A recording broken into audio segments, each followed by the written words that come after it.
الحمد لله نحمده ونستعينه ونستغفره ونؤمن به ونتوكل عليه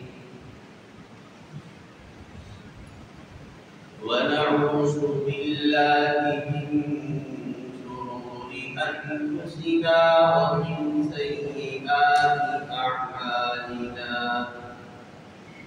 من يهده الله فلا مضل له ومن يضلله فلا هادي له ونشهد أن لا إله إلا الله وحده لا شريك له ونشهد أن سيدنا سندنا نبينا ومولانا محمدا عبده ورسوله أما بعد فأعوذ بالله من الشيطان الرجيم بسم الله الرحمن الرحيم وقرن في بيوتكن ولا تبرجن تبرج الجاهلية صدق الله العظيم وصدق رسوله النبي الكريم ونحن على ذلك لمن الشاكرين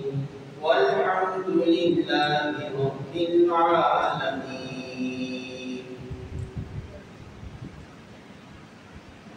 میرے محترم سامعین کرام السلام علیکم ورحمۃ اللہ وبرکاتہ. پچھلے جمعہ المبارک سے ہم نبی کریم صلی اللہ علیہ وسلم کی حیثیت سے مختلف درجوں پر گفتگو کر رہے تھے. آپ صلی اللہ علیہ وسلم ہماری دنیا کے ہر مسئلوں کے امام ہیں. ہر پریشانی کے، ہر خوشی کی، ہر غمی کے، ہر چیز کے آپ صلی اللہ علیہ وسلم امام ہیں.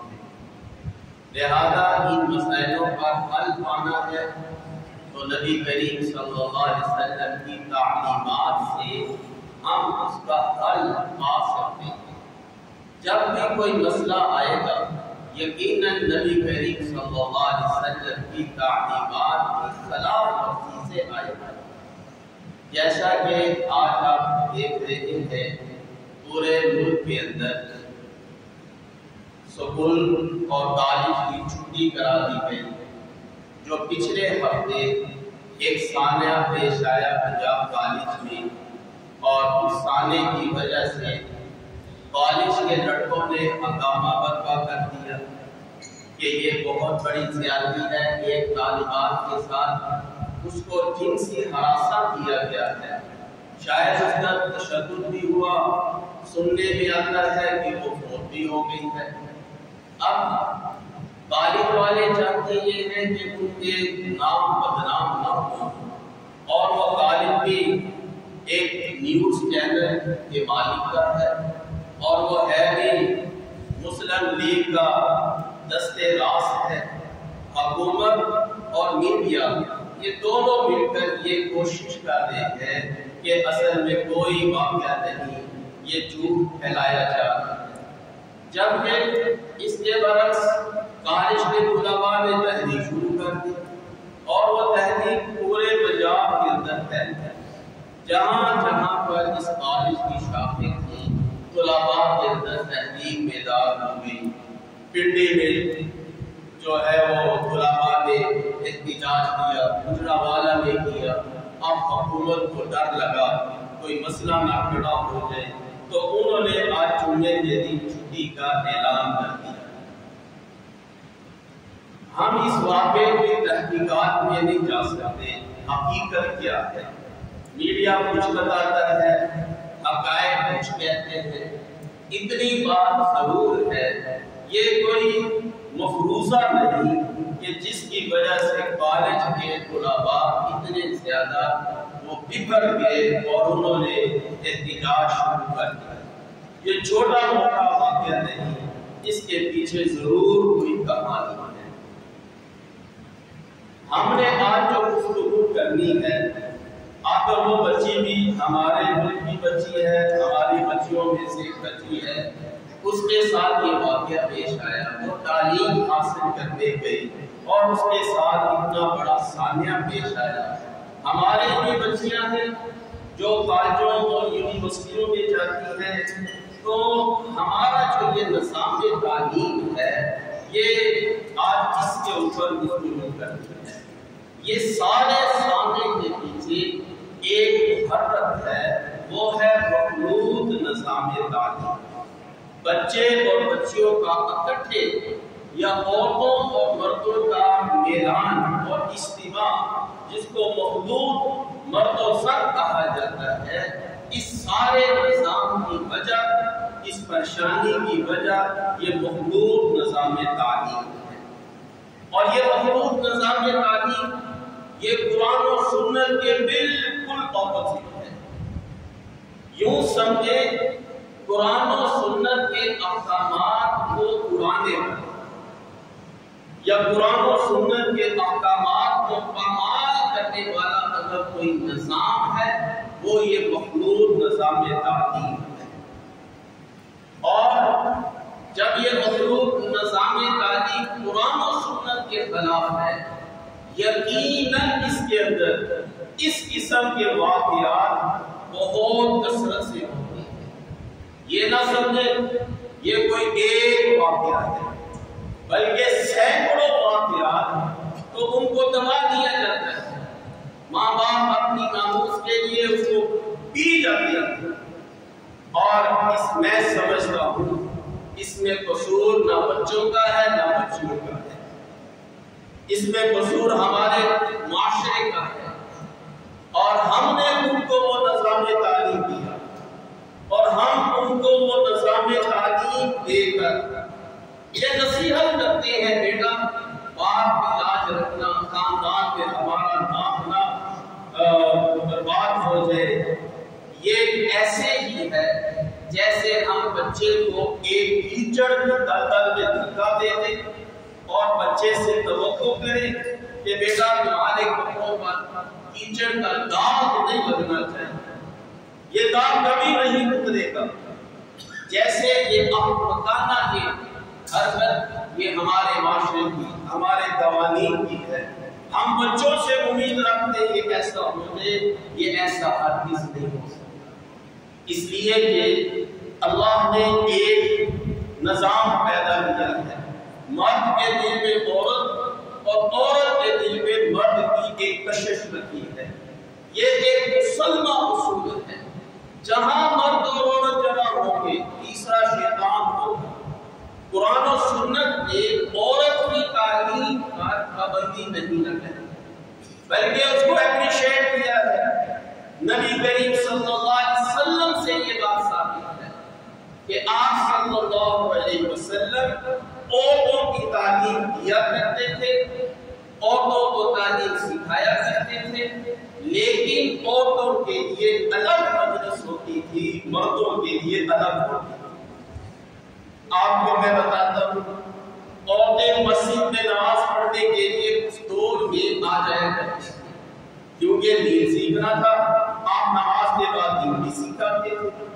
آپ صلی اللہ علیہ وسلم نے مرد عورت کے اختلاط سے بچنے کے لیے مردوں کو تنبیہ کر رکھی تھی، جیسے نماز ختم ہو تو تم فوراً اپنی جگہ سے حرکت مت کرو، یہاں تک کہ پہلے عورتیں نکل جائیں باہر، پھر تم اپنی جگہ سے حرکت کرو۔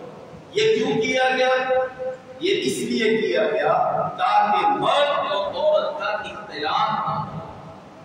آپ صلی اللہ علیہ وسلم راستے سے گزر رہے تھے، مرد اور عورت کا اختلاط ہو رہا تھا، حالانکہ گزرتا تھی۔ نبی کریم صلی اللہ علیہ وسلم نے ارشاد فرمایا، ہٹ جاؤ۔ مردوں کو عورت حکم دیا گیا عورتوں کے راستے کے پر چلو، عورتوں کو حکم دیا گیا تم گلی کے کناروں کے اندر چلو تاکہ تمہارا مردوں کے ساتھ اختلاط نہ ہو۔ آپ صلی اللہ علیہ وسلم کے پاس ہو گیا کہ انہوں نے اس کے یہ مرد علم حاصل کر جاتے ہیں، جہاد میں جاتے ہیں، نماز پڑھتے ہیں، اذانیں دیتے ہیں، ہم گھروں میں رہتی ہیں، ہمارے درجے کم ہو جاتے ہیں۔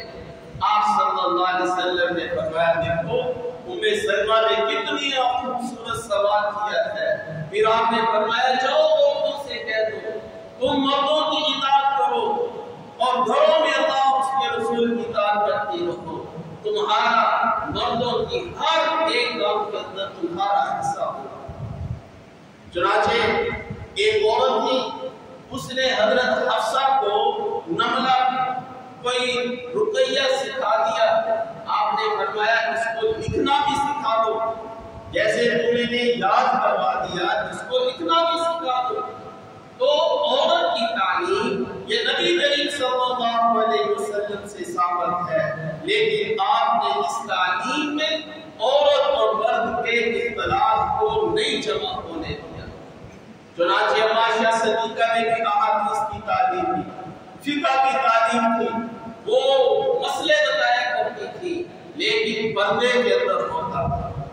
پھر یہ کہ جیسے محدثین احادیث کا درس دیا کرتے تھے، استاد حدیث پڑھاتا تھا، مردوں کی ادھر جماعت ہوتی تھی، پردے کے اندر عورتیں بھی بیٹھ کر وہ حدیث کا درس دے رہی ہوتی تھی۔ اس طرح بہت سی محدثات حدیث کو بیان کرنے والی عورتوں کا مجموعہ تعلیم کے اندر موجود ہے، انہوں نے بھی تعلیم کی حاصل کی، لیکن مرد اور عورت کا اختلاف نہیں تھا، ان دونوں کی الگ الگ کلاسیں ہوتی تھی۔ یہ کیوں ہوتی ہے؟ اس لیے کہ اللہ نے بیان فرما دیا ہے کہ فَإِذَا سَأَلْتُمُوهُنَّ مَتَاعًا فَاسْأَلُوهُنَّ مِنْ وَرَاءِ الْحِجَابِ، ان عورتوں سے بات کرنی ہے تو پردے میں کرو، اس لیے کہ ذَلِكُمْ أَطْهَرُ لِقُلُوبِكُمْ وَقُلُوبِهِنَّ، پردے میں بات کرنا یہ تم دونوں کے دل کی صفائی ستھرائی کے لیے زیادہ فائدہ ہے۔ اللہ سمجھتے تھے میں نے ان کو پیدا کیا ہے، مرد عورت میں ہمیشہ اندر یا گفتگو کے ذریعے ہوتی ہے یا نظروں کے ذریعے سے ہوتی ہے۔ اللہ نے گفتگو کے اوپر بھی پابندی لگا دی، فَلَا تَخْضَعْنَ بِالْقَوْلِ فَيَطْمَعَ الَّذِي فِي قَلْبِهِ مَرَضٌ، تم ایسی لچائی ہوئی لچکدار آواز کے اندر ان سے گفتگو مت کرو، اس لیے کہ جن کے دلوں میں شہوت بڑھ ہوتا ہے وہ ان کے باتوں کی طرف میں مائل ہو سکتے ہیں۔ اور جہاں پر اللہ نے آنکھوں کے اوپر بھی پردہ لگا دیا کہ کل المؤمنین والمؤمنات یغضضن من ابصارہن، اپنی آنکھوں کی حفاظت کرو، آنکھوں کے اوپر پردہ لگا دیا، بات کے اوپر پابندی لگا دی۔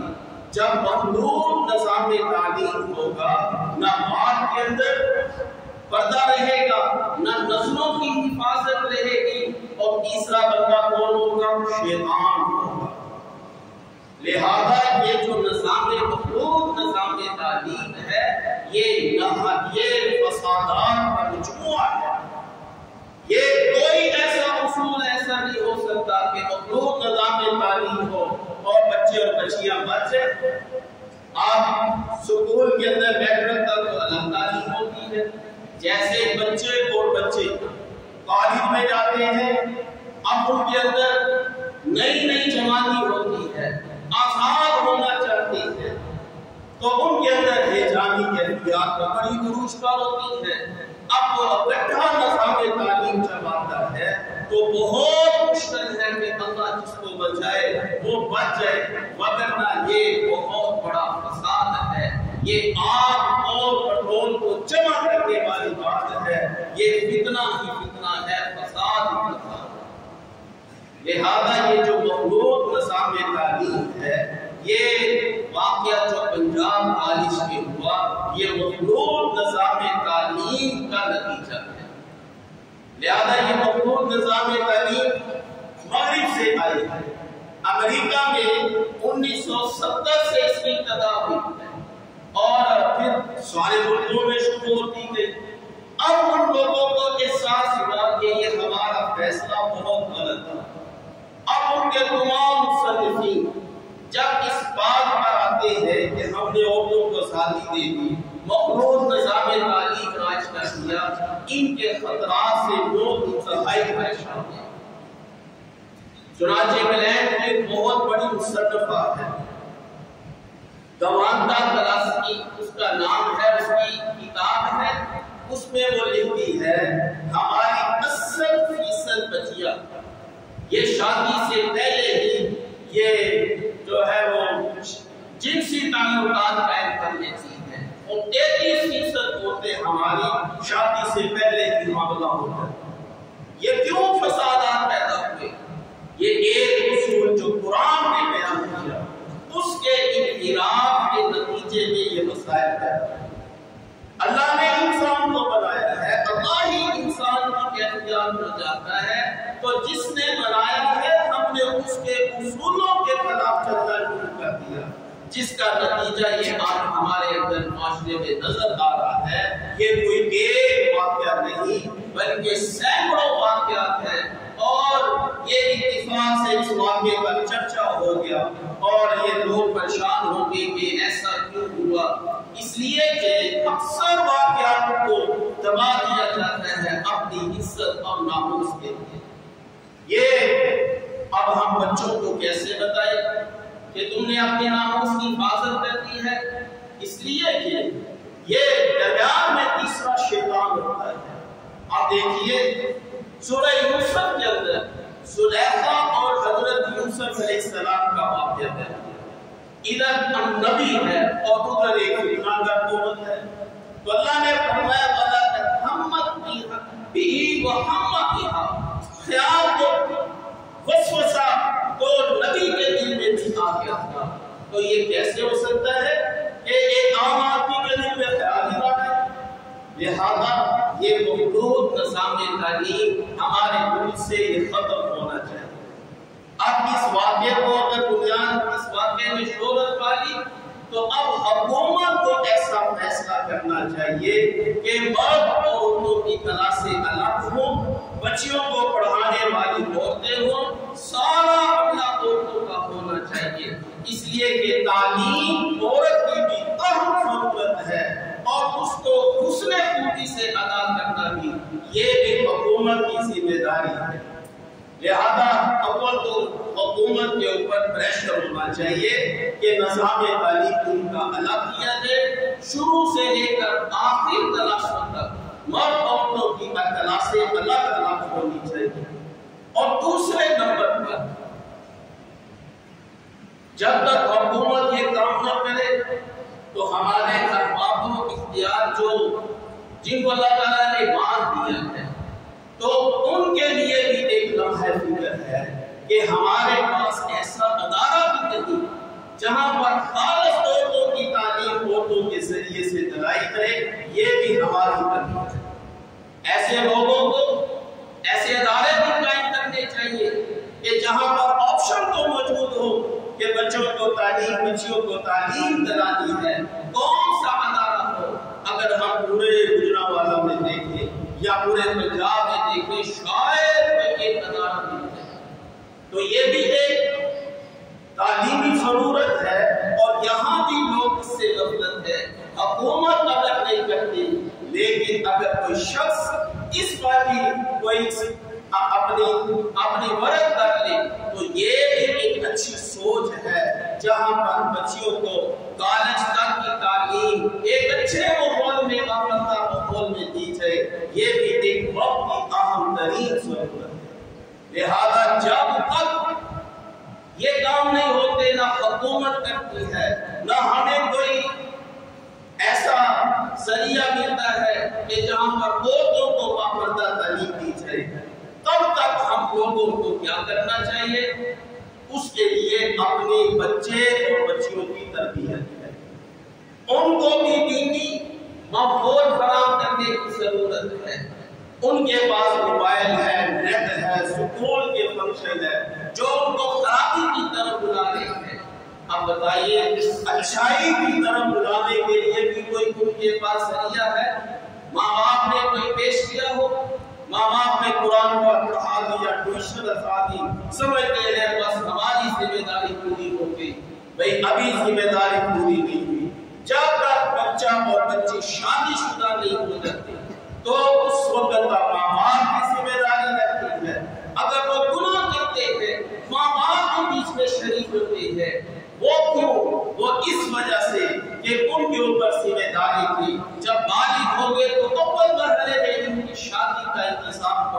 جب وہ شادی نہیں کرتے اگر گناہ وہ کریں گے ان کو تو ملے گا، والدین اس کے اندر ذمہ دار ہیں۔ لہذا جب تک یہ ماحول ہمیں فراہم نہیں ہو جاتا، یہ والدین کی، علاقے والوں کی ذمہ داری بنتی ہے ان بچوں اور بچیوں کے لیے الگ سے تعلیم کا نظام، ان کو دینی تعلیم ہونی چاہیے۔ آپ اپنے گھر میں چند افراد لوگوں کو اکٹھا کر لے، کسی اللہ والے کو بلا لے کہ ان کی رہنمائی کے لیے، ان کی تقویٰ طہارت کے لیے، پاک دامنی کے لیے کوئی قرآن و سنت سے بیان فرما دے۔ اب جب ان کو دین کی تعلیم اس طریقے سے ملے گی، یہ دین اور اللہ کا خوف ہی واحد چیز ہے جو بچے اور بچیوں کو بے راہبری سے روک سکتا ہے، وگرنہ دنیا کی کوئی پابندی، کوئی انٹیلیجنس، کوئی فوج، کوئی پولیس ان کو گناہوں سے نہیں روک سکتی، صرف اور صرف اللہ کا خوف ہے۔ اور تجربے کی بات یہ ہے، عورتوں میں بنسبت مردوں کے زیادہ اللہ کا خوف ہوتا ہے۔ ان کو چند ایک بیانات بتائے جائے، سنائے جائے، سکھا دیا جائے تو اس کے اثر سے انشاءاللہ تعالی وہ ایسے ماحول سے نہیں بچ سکتی ہے۔ لہذا یہ اس کو ایک الگ واقعہ نہ سمجھے، یہ اس بچی کے ساتھ پیش آیا ہے، یہ ہمارے محدود نظام تعلیم کا ایک فساد تھا جو اجاگر ہوا، وگرنہ درمیان میں بہت سے فسادات ہیں جن کو ہمیں سے جن کا سامنا کرنا پڑتا ہے۔ لہذا نمبر یہ کہ اپنے گھر میں تعلیم کا ماحول کیا جائے، دینی تعلیم کو اجاگر کیا جائے۔ یہ ضروری بھی نہیں کہ آپ کسی آدمی دن کو بنا لیں، آپ گھر کے اندر تعلیم کا نظام چاہے۔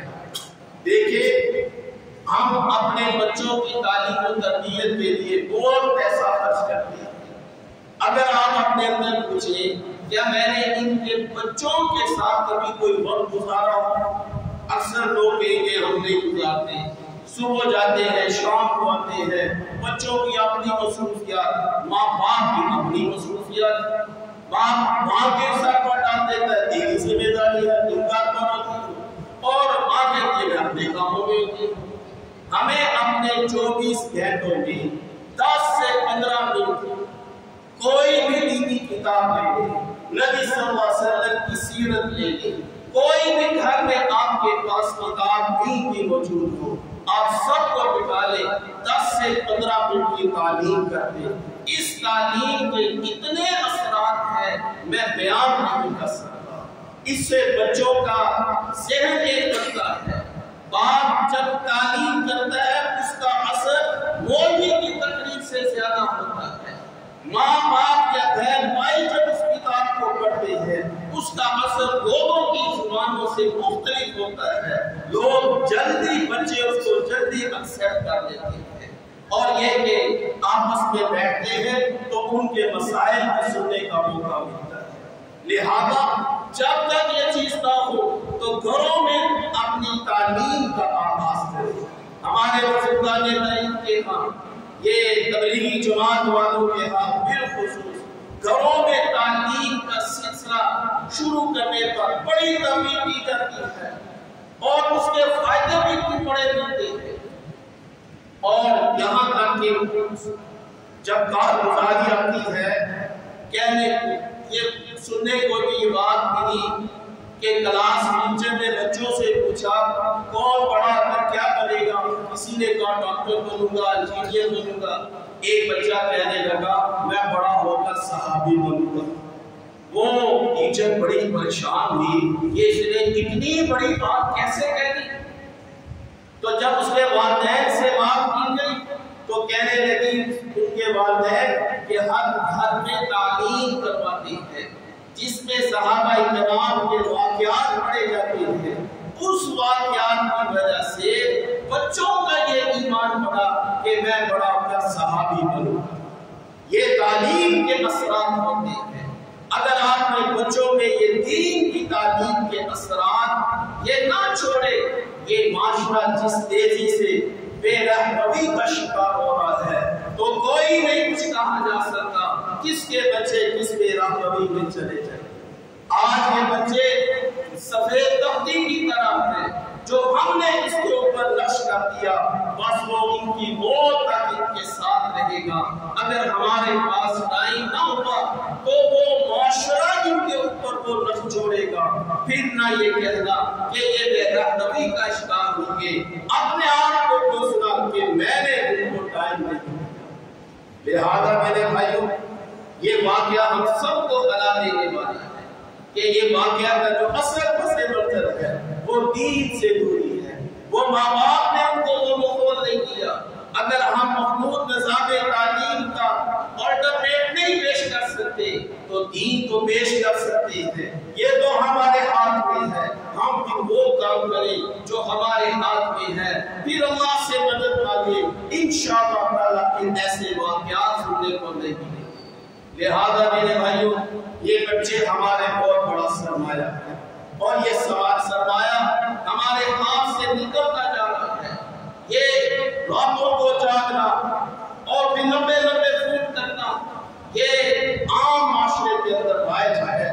ماں باپ کو اس کی بڑی فکر کرنے کی ضرورت ہے، اس لیے کہ کوئی باہر سے اب گورنمنٹ کی طرف سے اعلان نہیں ہوگا کہ یہ طریقے اختیار کیے جائیں۔ یہ ہم سب نے اپنے اپنے گھروں میں اس کو رائج کرنا ہے۔ نبی علیہ السلام فرماتے الا سنو کلکم راع وکلکم مسئول عن رعیتہ، تم میں سے ہر شخص گھر کا نگہبان ہے اور اس سے اس کی نگہبانی کے بارے میں پوچھا جائے گا کہ تمہاری جو ذمہ داری تھی تم نے کہاں تک اس کو پورا کیا ہے۔ عورت کی بھی ذمہ داری بنتی ہے اپنے بچوں کے بارے میں، اس سے بھی پوچھو گی، خاوند کے حق میں پوچھو گی۔ ہم میں سے ہر شخص کسی نہ کسی درجے میں نگہبان ہے، وہ ذمہ دار بنتا ہے، اور اس ذمہ داری کا اس سے کل قیامت کے دن پوچھو۔ لہذا جب یہ اتنی بڑی ذمہ داری تو ہمیں اس سے غفلت نہیں برتنی چاہیے۔ لہذا اس کو واقعہ کو عام واقعہ نہ سمجھے، یہ واقعہ ہم سب کے لیے ایک عبرت، ایک سوچ کا مقام پیدا کرتا ہے کہ ہمارے بچوں نے بھی کالجوں میں جانا ہے، اور ہم ان کے لیے کون سا راہ عمل، کون سا ان کے لیے طریقہ چھوڑ کر جائے کہ جس سے وہ گناہوں سے بچ جائے۔ اللہ سے دعا ہے کہ اللہ تعالی ہمارے بچوں اور بچوں کی حفاظت فرمائے۔